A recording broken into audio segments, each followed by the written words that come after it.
De pratiquer la sécurité avant tout. La sécurité, c'est vous avez un doute, vous hésitez, eh bien ne tirez pas. Et ne pas tirer est aussi un acte de chasse.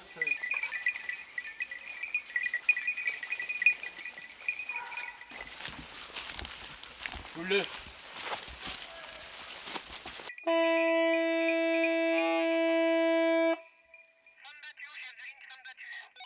On est à peu près satisfait des 14 annonces de la secrétaire d'État.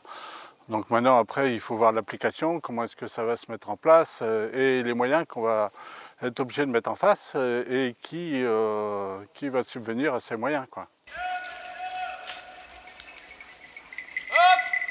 C'était une évidence, enfin, de chasser avec de l'alcool dans le sang, c'est comme de conduire avec de l'alcool dans le sang, ça n'a pas de sens.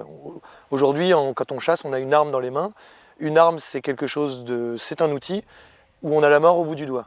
Quand on tire avec une arme, quand on chasse avec une arme, on chasse pour tuer, ce qui est le cas. Donc il faut être dans les dispositions les plus normales pour pouvoir chasser.